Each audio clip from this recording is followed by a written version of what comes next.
নমস্কার বন্ধুরা, গোপলু কিচেনে আপনাদের সবাইকে স্বাগত জানাই।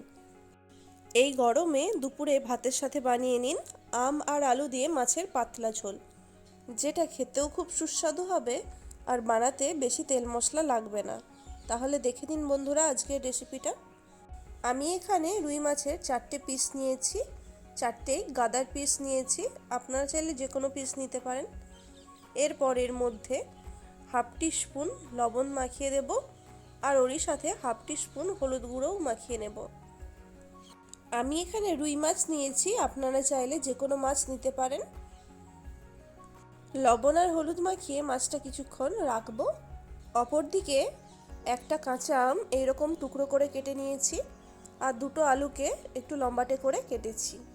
এরপর একটি বাটিতে কোয়ার্টার টিস্পুন গোটা জিরে আর কোয়ার্টার টিস্পুন সাদা সর্ষে নিয়ে নেব আর সাথে 3টে কাঁচা লঙ্কাও নিয়ে নিয়েছি। এগুলির মিহি পেস্ট বানিয়ে নেব। কড়াইতে এবার পরিমাণ মতো সর্ষের তেল দিয়ে দেব। তেল খুব ভালো মতো গরম হয়ে গেলে ওর মধ্যে মাছের পিসগুলো একটা একটা করে দিয়ে দেব। মাছগুলোকে লাল করে ভেজে নেব। একটা সাইড ভাজা হয়ে গেলে অপর দিকটাও উল্টে ভেজে নিতে হবে। আমি এখানে মাছগুলোকে বেশ কড়া করেই ভেজে নেব।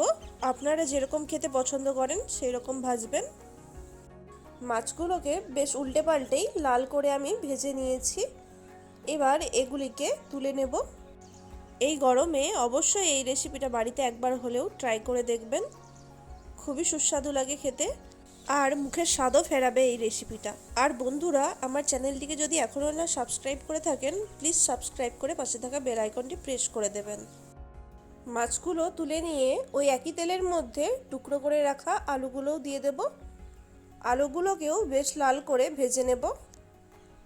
আলুগুলো ভাজার সাথে সাথেই যাতে সেদ্ধ হয়ে যায় সেই জন্য ঢাকা দিয়ে ভেজে নেব। দেখতেই পাচ্ছেন বন্ধুরা, আলুগুলো ভাজা হয়ে গেছে। এবার এগুলিকেও তেল থেকে ছেঁকে তুলে নেব। মাছের ঝোলে আমি এখানে আলু দিয়েছি।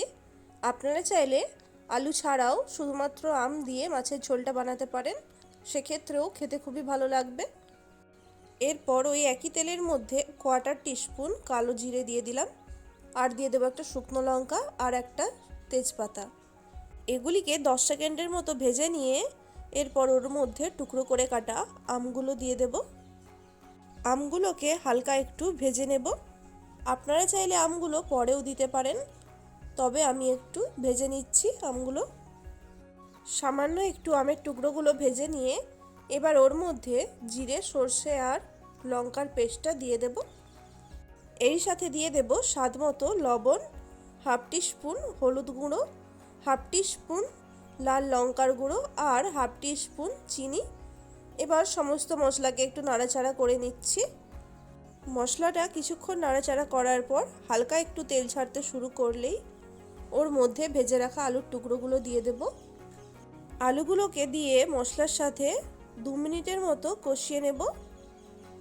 দেখতেই পাচ্ছেন মশলার যে জলটা ছিল একদম শুকিয়ে গেছে। এরপর এর মধ্যে পরিমাণ মতো জল দিয়ে দেব। আপনারা চাইলে এখানে গরম জলও দিতে পারেন, আমি এখানে নর্মাল টেম্পারেচারেরই জল দিয়েছি। এরপর ঢাকা দিয়ে আলু আর আমটা সেদ্ধ করে নেব। আমি এখানে লো টু মিডিয়াম ফ্লেমে 4 থেকে 5 মিনিটের জন্য ঢাকা দিয়ে রেখেছিলাম।